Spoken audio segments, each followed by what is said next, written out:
Hey, Thabreakmasta here, and it's going to be my Sword Art Online Episode 3 review. This episode here, man, that was sad. It was sad, like, really. Like, I was like, wow, I wish she was more important, and then I had it happen. I'm like, and then at the end, it was just, I felt for it. I felt it a lot. I felt it. It was just, I was like, wow. Barely knew this character, but yet, it just feels very touching, so...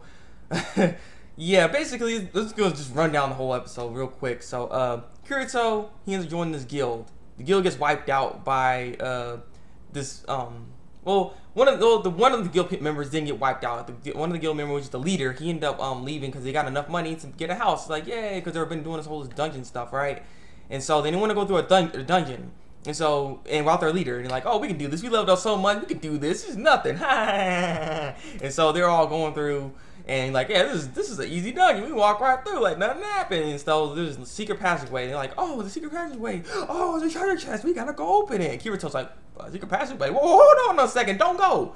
And so those three freaking morons, they're guys, because there's a girl in there called Sachi. And what I like about this episode, this is one thing I really actually liked about this episode here, was the fact that it showed that there are people scared of what's going on in this world. You know, everyone seems so gung-ho about like, yeah, let's do it, let's go to the dungeon, let's finish the game, yeah, this is nothing. Like, you get killed and this is over. So I'm just like, it was weird that they just haven't seen anyone really like afraid. And so we finally see a character that's afraid, and her name was Sachi, and she was afraid to die and stuff like that. And so Kirito's trying to comfort her the whole time through this whole episode.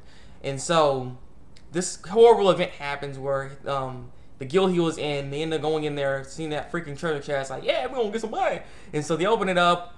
What they found was a bunch of freaking golems, and I'm not sure, like some elves, gnomes or something. I don't know what they were. They had some beards. It was weird. But yeah, there was tons of them. I don't even know why there were so many. How Kirito got out of that, actually. That's one of the things I'm curious about. They got wiped out instantly. Kirito, I don't know how he got out of that room, but he somehow did. But yeah, everybody got wiped out in there. They all were trapped in that room, and so they had to fight them off, and they did not do good.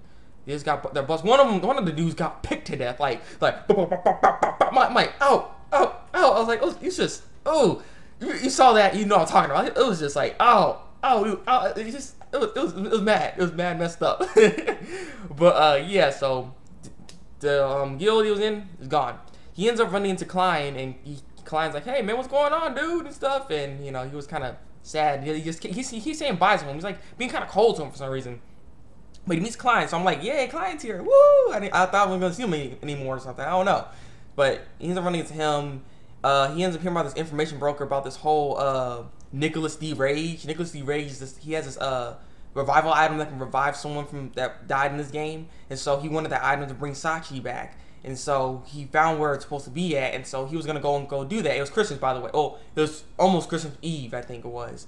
But it was snowing and stuff like that. It looked all Christmas-like. The trees were in there. Like it's like an event, really. It kind of reminded me like an event like in Mabinogi or something. But yeah, it was snowing and stuff, and so he had to go fight Nicholas the Rage. He was gonna go fight him by himself because the thing is, he was by himself at that point. Because like the guild leader, he came back. He had to tell him about the news, what happened to his guild, and so what he did is like, oh.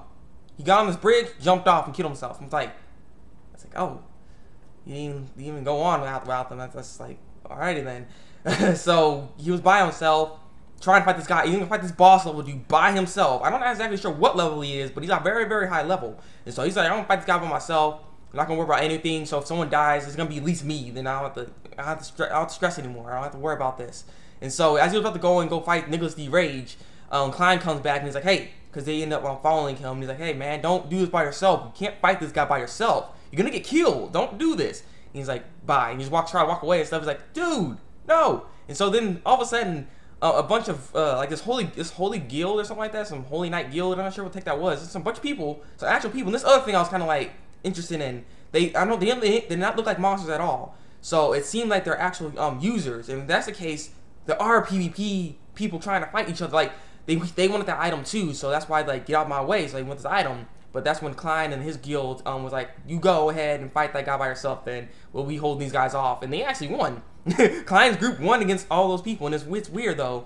So I'm like, they basically actually killed some people. And the thing is, I was wondering about that though when it came to this game, when people can die in this game. Like, why has someone gone mad and be like, time to finish you, wow, you know, and like someone tries to start just attacking people all of a sudden, you know? Why haven't I seen crazies yet? That's what I was wondering about. I saw someone being afraid of this stuff, so I'm wondering where are the crazies at? Because there's always crazy people in the world that want to just kill people for no reason. So like, where are they at? They have to be in this game somewhere where they just snap and be like, I gotta kill or something. I don't know. I want to see someone go crazy, but nonetheless, like I said, that seemed like a group of actual people that actually fought against Klein's guild. So yeah. So we then end up seeing Kirito. He ends up coming out being beast and took down Santa Claus because Gillis D. Ray is like Santa Claus with a yellowish beard. Well, he didn't look like Santa Claus. He looked like a crazy maniac Santa Claus, I'll say. But nonetheless, Santa Claus. And so he ends up fighting him, wins, and gets the item. But the item wasn't as good as it's supposed to be. Basically, you revive someone, but you have to be in a 10-second interval of time, basically, to revive that person. So basically, what you have to do is when someone dies right then and there, you have to give it to them then. Otherwise, after the 10 seconds of when it's, you know, when they pass and stuff, you can't use it afterwards, which is stupid. But that's the best thing you can do. So they have to make sure they use that one shot. So he ends up giving it to Klein because he's like, I don't need it. I'm not going with anyone else. I don't want to be around anyone else because I don't want to see anyone die like that. It was sad when that happened. And so Klein's like, no, man, don't leave, man. You know, he started crying. He's like, don't die, man. Just survive. You can live on. Because like I said, he was just down at this whole episode after that happened. He's just like, you can't take it. You can't take it. And so then this is where the freaking sad part comes in this episode. I'm just like, it was too touching. It was too much. It was too much. You know, man, tears about to happen. God. But basically, Klein is getting this message from, not Klein, but Kirito ends up getting this message from Sachi. And he was like, what? Like, Sachi, what's going on here? This is weird. But it was a dying message, basically. You know, she did this before she got killed. And so she's like, if you're seeing this message, I'm probably dead at this point. Well, you know, I just wanted to know this is not your fault for how I got killed and everything. So don't blame yourself. I saw how strong you were because I kind of saw how strong you were, and I actually was relieved. You always kept telling me I'm not gonna die or anything like that. So I kind of got the resolve to be able to just, you know, let it happen. If it happens, it happens, and don't feel bad for it or anything like that. And then she started singing the song, you know, because Merry Christmas, like, it's Christmas and stuff, and he's just all and stuff, and it's just like, oh, that scene right there was just and he started crying and stuff. It's like, oh my god. So it got me. It got me. I was like, oh man. So basically, that was the end of the episode, and it seems like he's just gonna be fighting alone. I'm curious exactly how strong he is. I didn't see his level. Did someone else see his level? Like, how strong is Kirito? Because he fought that boss all by himself and got him. He actually defeated him by himself. That is very impressive. So exactly how strong is he? And the thing is, what I also know about the show too is like it seems kind of fast paced. I have to say, well, not fast paced, but it's like there's a lot of time skipping. Where when the guild got killed and wiped out, there's a time skip that went to Christmas and stuff, and in a different later time and stuff like that. And there's another time skip within the episode too that went to a later time. It was weird how they just like kind of kept going forward pretty fast with time skipping, I guess, because I guess they're trying to show the levels and whatnot. But it wasn't bad, is what I'm getting at. It's interesting to see because they're doing that. So I mean, like I said, nonetheless, it was pretty cool. This episode was really good. I really enjoyed this episode. Man, I wish Sachi was still around. He just seems so messed up and stuff. So I'm just like, and to just killing himself like that, hit that guy getting picked to death by those people. Bam, bam, bam. I'm like, oh my god, someone got that was too much. So yeah, give me your thoughts and opinions down below in the comment section. Like if you like this review, and subscribe to my channel if you want to see some more Sword Art Online reviews. So yeah, it's been the Thabreakmasta, and until then, break out.